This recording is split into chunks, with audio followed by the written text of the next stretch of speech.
Hey everyone, welcome to the Roundtable with Vienna Whyte, Season 1, Episode 29. I'm your host, Millie Rouge from the band Vienna Whyte here in Edmonton, Alberta. This Roundtable is a YEG Music production. Thank you all for tuning into our show today. I want to start with our first guest, GRAVEN. Can you introduce yourself to the audience? Sure. It's GRAVEN, but it doesn't matter. People say it the wrong way all the time. My name is Maddie. Real name is Maddie, and my music name is GRAVEN. And I'm in Ottawa. Got a bunch of albums over many years, and play with a band sometimes, just also on my own or in a duo. So yeah, that's me, I guess. Fantastic. Thank you for correcting me because I wasn't 100% sure how to say it. So it's all good. I really appreciate that. Emily. Happens all the time. Yeah, fair enough. Emily, can you introduce yourself to our audience? Hello, I'm Emily Brimlow, just Emily Brimlow, page name. I am from Canada, BC, but I live in a van with my partner and we're usually in LA, but I'm in Portland right now. And yeah, I sometimes have a band, I sometimes don't. I don't know, that's me. Awesome. And Candice, Can you introduce yourself as well? Yeah, you bet. I'm Candice and I'm coming to you from Toronto. And I'm a commercial pop artist. And I've been doing this for quite some time. I perform a ton, but yeah. Now, I quickly wanted to go over individually each of your musical journeys because you all have quite a different kind of experience with music. So I really want to kind of dive into it a little bit more. Candice, can you start off in about 2 minutes, if you can, 2 or 3 minutes or less? Can you kind of give us a brief description of how your musical journey came to be from the start to where you are now? Oh my God. It was so messy. I grew up in a small town in Saskatchewan, and then I always knew I wanted to do music, but I didn't know how to go about that. So I actually went to university for a couple of years and studied opera. And then I found out about a jazz degree and contemporary music degree that I could get in Edmonton, Alberta. Nice. So I went to college there. Then I was pretty lost after school and didn't even think that I was going to do music at all. And then one day I was just really unhappy and decided that a friend of mine convinced me that I should make an album. So I did that kind of in secrecy for 2 years. Like I didn't tell anybody. I was making an album just in complete hiding. And then I decided to move to Toronto and release the album. And then it kind of took off from there. And I just started meeting more people and trying to find new producers, and grant writing became a major part of my existence. And started performing a ton, and that's pretty much how it kind of, I guess, unfolded. But, yeah, that's fantastic. I actually went to the same program as you, and it's funny because I had the same experience after I graduated. I was like, okay, now what do I do? So I went through that same kind of thought process as you did, for sure. It's just really overwhelming, but a lot to kind of deal with and thrown at you. Now, Emily, I know you kind of gave us a brief description, but can you tell us a little bit more about your musical journey of how you got to kind of where you are today? I entered a singing contest in high school, and then I was like, I like this a lot, and I won the contest with an original song. And then after high school, I traveled to Australia, did some music there. I went to school there, and it was a very gradual process of just, I was very passionate about it and always writing songs and always singing. And then me and some friends put some music out, and then that did well. And then I moved to LA with my husband, and he decided he wanted to help me and manage me. But that was before we got married, so it wasn't like I married my manager. But that's been a huge blessing. He basically helped me get more music out there, and I don't know, I feel like I'm still at the very beginning trying to sort out what I'm doing and how I'm going to do it. Yeah, absolutely. I think even through years of experience, everyone still kind of feels that way, as if they're still in the beginning stages. I myself feel that way too. I can't wait to creep all your guys' music after though. For sure. Absolutely. And Graven, can you tell us a bit more about your journey, how you got to where you are today? Yeah, for sure. Basically, I just wrote a lot. I played in a lot of different bands through my teenage years, and I would play bass or play guitar on other people's songs. And I just taught myself everything. Like, I took piano lessons as a kid, but then learned guitar later, probably around 14, 15. Like, I first picked it up and didn't know anything about it, and just really became obsessed, you know, like anything else. And just started working at it. And I was always never really confident in my own songs and my own music, or being like a front person. I was happy to support other people, but I didn't know how I could, you know, be the person in the spotlight or whatever. But over time, I had a friend named Charles from Halifax, and he recorded a lot of people like Joel Plaskett and Matt Mays, and he stuck with me and recorded my first real record, which was like 2002, 2003. That was the first time I really went to a studio and did it. And then he was like, you should really tour these songs and play and get like a band together and play them for other people. And that was really scary at first, but the more that I kind of went down that path, I also realized like, oh, I love doing this too. And it is scary, and you get anxious and you get nervous and all that stuff, but I really do love it more than anything else, I would say. And as you kind of keep going down that path, or at least I felt like, you just kind of keep on crafting and you keep learning stuff and little tricks, and you make connections with people, and also your songs just become, I think, a little, you know, stronger with time, just like anything would, like woodworking or any type of craft. So yeah, it's kind of fun. So I've had like 13 albums now, I guess, something like that. So amazing. Crazy. We're both like, whoa. You're gonna have a lot of music to listen to, Emily. Yeah. I've only dropped singles so far, so that's impressive. I really want to put an album out though. That's how long are the albums? 8 some of them songs, are 10 songs? some of them are like 5-6 songs, and then others are longer. But I've put out a single and stuff before too, a couple times. And yeah, everybody does it a different way, and in today's music landscape, you can do it however you want. Yeah, absolutely. It's becoming definitely more free with that, which is really awesome.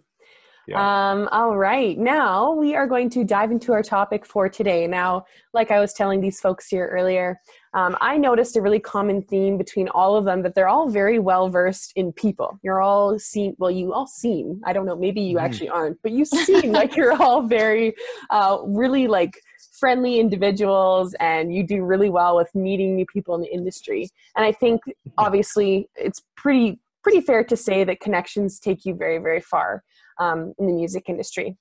So my first question is, why do you think, it's pretty simple, but why do you think making connections in the industry is important?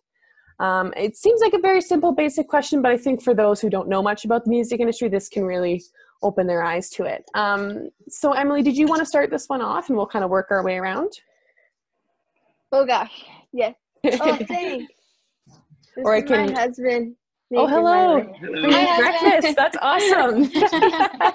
I can't eat this right now because I'm answering a question, but I'll put it. Thank you. I put you on the spot. I'm sorry. Thanks. That's amazing. Food delivery. Can you repeat the question one more time? Yeah, absolutely. So why do you think it's important to make connections in the industry? Why do you think there's a benefit to it?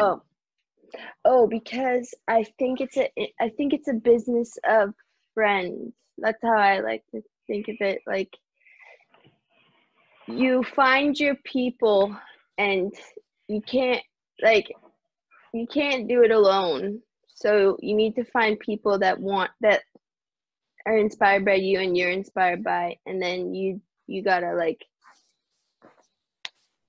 fight through it all with them, I think, together. But so I think for me, it's not necessarily like making connections. Like, let's go to a networking event and make Mm-hmm. connections. Yay. I honestly base everything off of like if I vibe with the person and if I could see myself being friends with them, then I want to work with them. And so for me, it's just like a business of making, that sounds weird, but I love that slogan, business of making friends. Yeah. That's actually some really good advice. Candice, now you're more in the kind of commercial music, you were saying commercial music industry. How do you find it differs with like the music industry itself and making connections? What kind of ways do you think it's important for your career?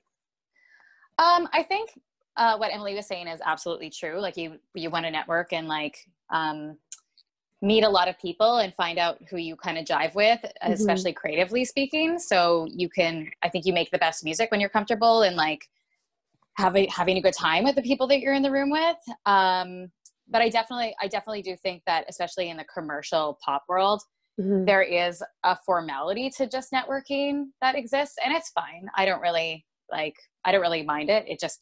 It's there and it's fine. But I think it is good to kind of go out to maybe events and get to know a lot of different people, not necessarily that you want something from them, but you never know like how you could help them or they could help you. And it doesn't have to be something that's like grimy and gross. It can just be something that's like coincidental. And I have found that if I do go to like a formal networking event, sometimes it does lead to something that's really good for me in terms of a relationship or an opportunity. Sometimes it doesn't.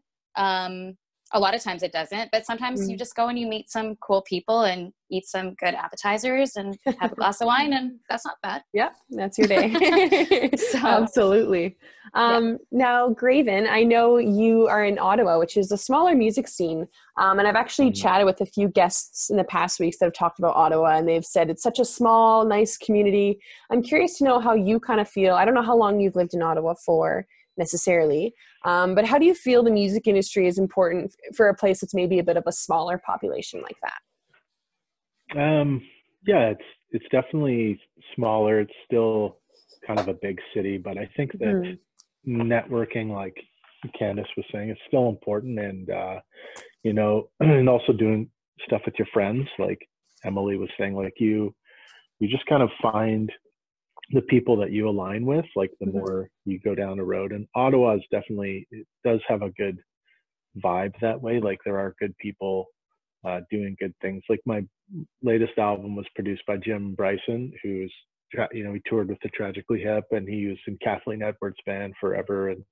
And he had the Weaker Thans as his backing band for an album. Like he's done so much stuff in the industry. Like he's connected to Blue Rodeo and all these bands. So, and he's from Ottawa. He's from just outside of Ottawa in Stittsville. So it, you know, you just sort of find over time, like the people who your values kind of line up with, and then, you know, you can be like, well, I want to work with them, or I don't. And the music industry is different probably in the commercial sense and pop, but I am kind of going for that stuff too, and trying to get my songs into TV and movies and working with publishers and all that.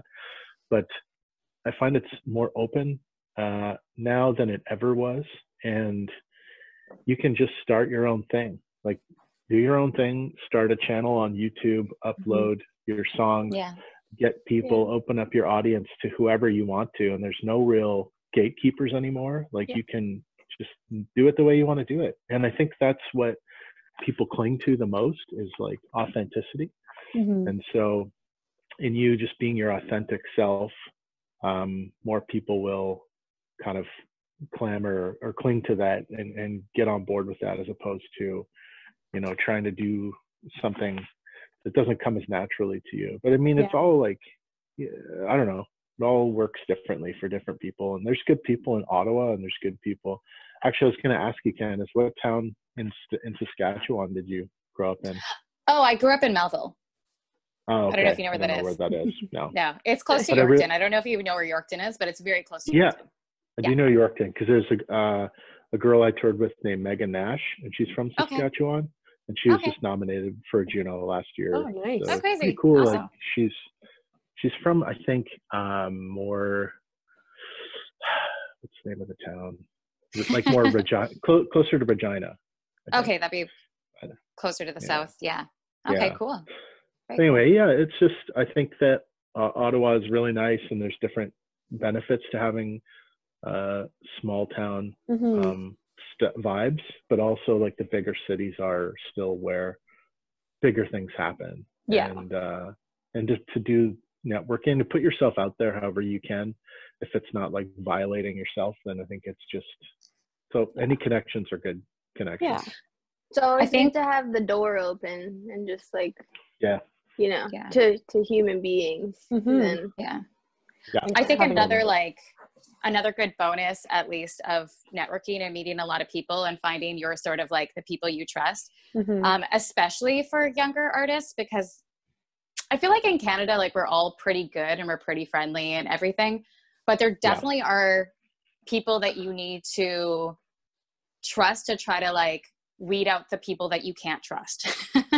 Because there definitely are people in the industry, I know from the pop world, that they want to take your money. And being able to like weed them out as just like, no, how do you weed them out? You're not my person. Do you have a detector? I wish. Oh my God. I know, that'd be so great. Can you imagine? Don't buy any of those. Don't buy any of those guides that people message you about and say, you can buy my guide to the music industry for $500. Yeah. They're packaged. So don't buy those. Yeah. No, I wish I had a device, but I don't. But I've honestly just leaned on my crew. Like I have my friends in the industry that I trust their opinion. Everybody knows everyone and word gets around. So if I'm considering working with somebody, I'm like, to one of my good friends that I trust, I'm like, do you know anything about this person? Like, how, like, are they cool? And it's pretty easy to get a good report on their reputation, shall we say. Yeah. That's definitely a nice thing about smaller communities and even in bigger communities. You do get to kind of build a rapport, and people kind of hear about your, I don't want to say reputation because that sounds like a bad word, but you do kind of build this reputation in the scene, and people can trust you, and people can come to you for advice, right? So it really is important to keep yourself as professional and friendly as you can be at all times.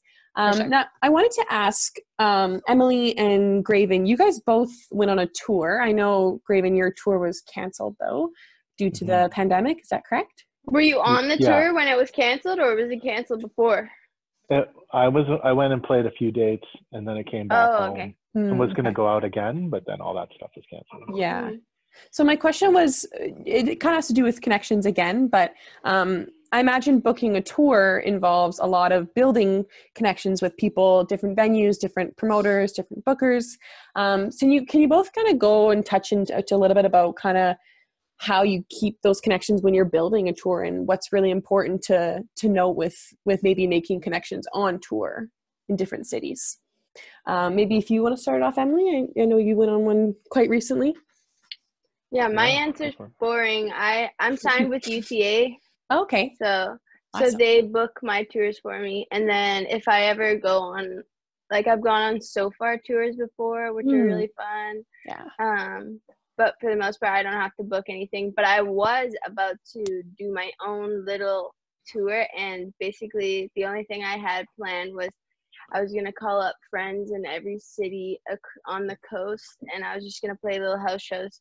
So I am so happy I don't have to deal with the venues and stuff. I had to set up a tour in Australia and deal with venues and stuff, and that's a whole other props to you guys if you are doing that. I'm glad I'm not my own booker. Yeah. Graven, did you book your own tour, or did you get kind of help with another company or teammate? I do a lot of it myself, but I have had help with different kind of people who I can hire for different jobs and stuff. Right. So, but most of it I do because I did actually a lot of booking for a year or two. I was like a independent booker, so I would book tours for bands. Oh, awesome. So yeah, I still have, a lot of the venues over the years have changed and closed due to whatever, like we see that all the time, right? Yeah. But you kind of in doing your own thing, it's way easier because it's like you were saying, Millie, like you just establish a rapport with the people that you've played at, and say it goes well, and the people who come, or you're connected well in that area, in that city, and they want to have you back, or Yeah. and then you kind of can springboard off of that. I've found it's like an opening for like bigger acts and stuff too. Like you can get connections through venues, which is nice. So, Right. but yeah, it's just sort of it's all about connections, and it's sort of like once you start doing it, and like you were saying, Emily, like the house shows, I definitely am doing more of those. I have been in the last few years, and those are just all about connections, because it's like you're going into someone's home. Yeah. So if you act like a dick, then you're not going to go back there. So, but if they like you, and like the people had a good time and everything went well, it's like chances are they'll want to do it again. So it's just that kind of thing. It's like building up your family, your network kind of thing. Absolutely. And I think it's important too, because if you do show up to a house concert and you have this crappy attitude, obviously the person that hired you will probably say something negative. But if you did do a great job of your actual music performance, and someone, goes to ask the host, oh, I want to book this said person, would you give me their number? Right. So it's important to also consider like your audience as well. Your audience can also be your future connections, whether you think they're just listening for fun. They could also be someone super important that could change your next connection or anything like that. So I'm curious to know, kind of at the beginning of all your careers to now, how much improvement and what kind of ways did you work on maybe your networking or / like just connection skills? What are some things that you've done to improve that over the years? Because I know at the beginning, it's not like you're an amazing, you're not like above in the music influence world. You kind of have to slowly work your way up. So what are some ways that you kind of expanded your connections, and how did you work on that? Whoever wants to start, maybe Candice, you want to start it off? Sure. No worries. I don't know. It's just like a lot of different things. I'm just trying a lot of different things to see what you're comfortable with. And sometimes I've actually like targeted people to say that maybe I would like to work with them. Maybe they just know a lot in the industry. I've taken people out for cups of coffee when I don't really want anything from them, but just to have a friendly conversation and like pick their brain. Yeah. And those are just really nice because, especially with people that that they're getting hounded and like pretty much stalked, when you can just be like a sane person to just be like, can I just buy you a cup of coffee, and can you tell me some things about what I'm doing or what's going on in the world? Yeah. And I don't know, in terms of networking, like events too, because they can be so kind of awkward sometimes for everyone. For a long time, I brought a buddy, like I brought my sister or something. And then just trying to float around and just like strike up conversations with people and be as natural as possible. Till I got to the point that I was able to like go by myself and just like eventually make a buddy. And then the two of us are in the industry and floating around. And I don't know. I feel like connections, you just have to like really put yourself in a lot of scenarios, and then you'll naturally just find people that you just click with. Like, it's just, sometimes you get into, even with writing camps, when I've done writing camps, like I get thrown into a room with people that I've never met in my life. And they're like, you have 10 hours, write a song. And sometimes it's like super awkward for the whole 10 hours. And sometimes it's like, these people are my best friends somehow, and I've just met them. So yeah, I feel like it's just exposure of like, put yourself in a bunch of situations. Hopefully something sticks eventually. It has to. Yeah. Graven or Emily, did you have anything to add to that? That was good. No, it was good. Yeah, I think there's promoters over the years too that I could have worked with, and even one recently where someone said, "Oh, you should contact this guy, and he'll put a show together for you." And he has a good company, and I've seen his promotions, and it's very cool. But he seems to like really, really specialize in like punk music, and it's not, and he does those shows like really well. And just like what you're saying, Candice, it's like that style and like the people he's connected to, and that like probably wouldn't jive, I don't think, especially with my style of music. And so it's not like, it's just finding the right people without being mean or saying like, you know, that person stinks. It's just like finding the people who you want to work with that can best represent your product, because your product is you, it's your music, right? So Yeah. Yeah, absolutely. To add to that too, I was gonna say, I think, especially in LA, I think kind of like there is so many people, good and bad, everywhere, and to cipher through all those like it can be hard just going to an event and just shaking a bunch of hands and like you're wondering, what am I doing here? But I think for me, I realized that karma really comes into play, and like you really get what you put out. Like the people that are attracted to you and your energy is what you're putting out. So like I've realized that there's like this could just be an LA thing, but there's a lot of people that are like mini pop stars everywhere, you know, because of social, like a lot of the social media people are there, like YouTube stars, Instagram, TikTok. So I think it can feel a lot of the time that if you're in like a networking room or something, you're like, oh, that's so and so, that, you know, and you want to go talk to them. But for me, I've realized that like the friendships and connections that stick are purely based on like genuine, authentic, like, do we vibe with each other? And it's helped cipher out, like, I guess what I'm saying is the better connections in the end aren't to the people that are like someone, you know.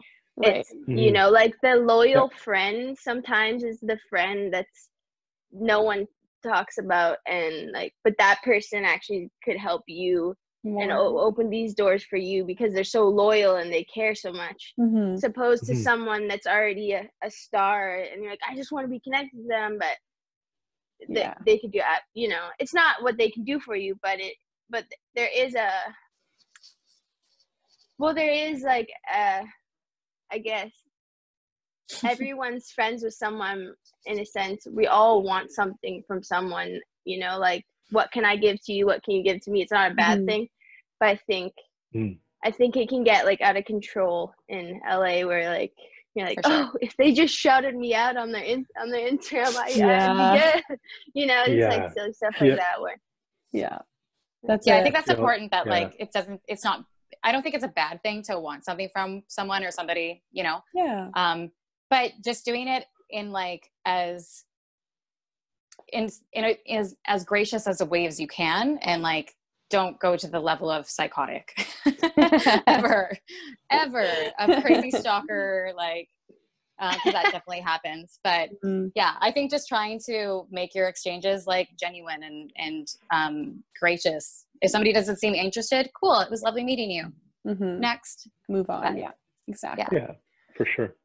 So this kind of ties into my next question. What do you think are some don'ts? Like there's the do's and the don'ts, but what do you think are some don'ts that people should avoid doing when first meeting like a brand new owner of like a venue or a booker or promoter, or even just someone in the crowd that was at their show? What are some don'ts that you think people should avoid doing when first meeting someone? If maybe Graven, do you want to chime in first? Some don'ts, like things that you just shouldn't do when you meet somebody? Or just like avoid doing that are slap them in the face.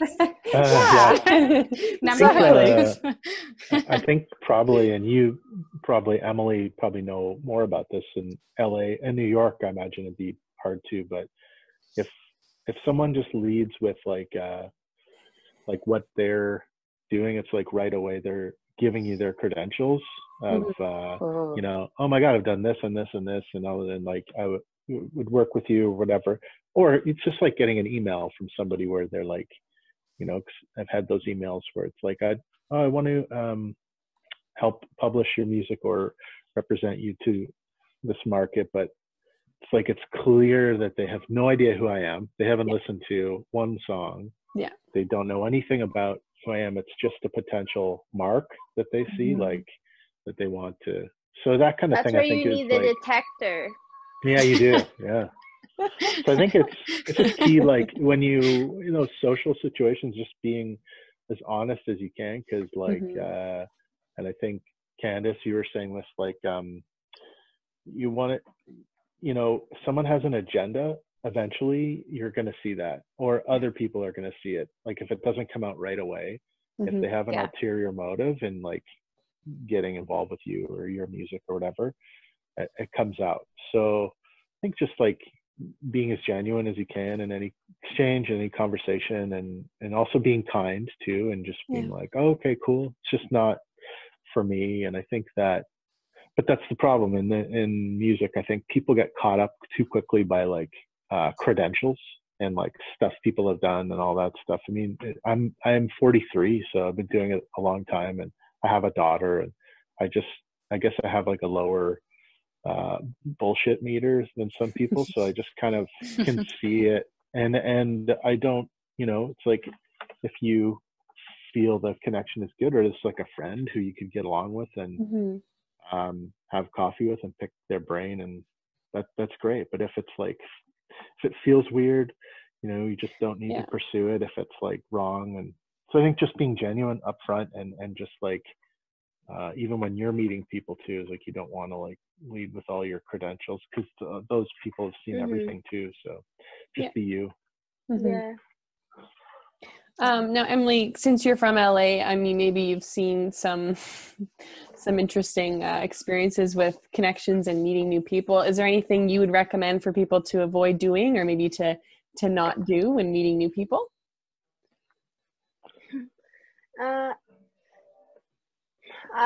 think, you go to a lot of meetings. If you want to be in the music industry, you just have to go to a lot of meetings, and you don't sometimes know what the heck you're doing at the meeting, even when you go. But I think it's important to know your worth, and know that you're valuable, and know that you bring a lot to the table. And don't compromise, and don't sell short in any aspect, and just know that what you have to say, what your opinions are, actually matter a lot. And I think if you can walk in with that confidence, and then you can leave a good impression, and not like there's a lot of meetings where like you don't know what you're doing, and you're like, I know that I should meet this my manager said I should meet this person, and I'm here at this coffee shop, and it just can be really weird. But I think every hand that you shake, there could be a lot behind that. And so I think I would say the only advice is just know your worth. Absolutely. And Candice, did you have anything to add for that? I'm on the same page. Like, don't be fake, be genuine. I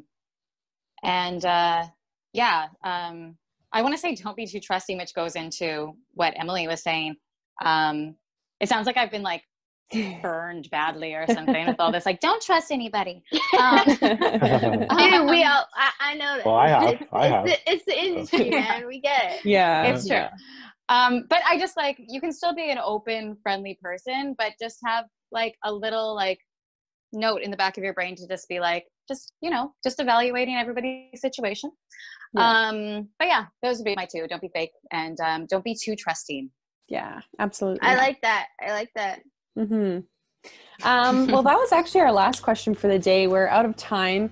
We're honestly so lucky to have had you all come on today to the show. So if you guys are watching at home, this roundtable with Vienna Whyte, make sure to like, subscribe, and hit the bell button to be notified about our shows. We post Monday to Friday, or if podcasts are more your style, just check out the Vienna Whyte podcast on Spotify. So before we head out, could I get you all just one more time to say your full stage name and where our audience can find you on social media? Graven, do you want to start this one off? Sure. I am Graven, Graven. You can find me on Graven Canada on all the handles, Twitter, Facebook, Instagram. And if you Google Graven, I guarantee you're going to find some weird Danish death metal, which isn't me. So there's a lot of weird bands, so that's okay. Graven Canada is all my handles and stuff, and I have my new album Years just came out end of January, so it's up on Spotify and Apple Music and all that stuff, and lots of other stuff too. Fantastic. And Emily? I'm Emily Brimlow, and you can find me on Instagram, YouTube, TikTok, Spotify, iTunes, Apple Music, Pandora, and more. Fantastic. And Candice?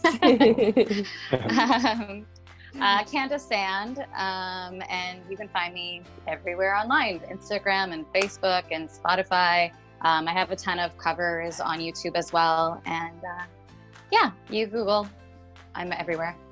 Fantastic. Well, thank you so much, everyone. Have a great day. It was nice meeting you all. You too. Thanks for having us. Thanks, Millie. Thank you.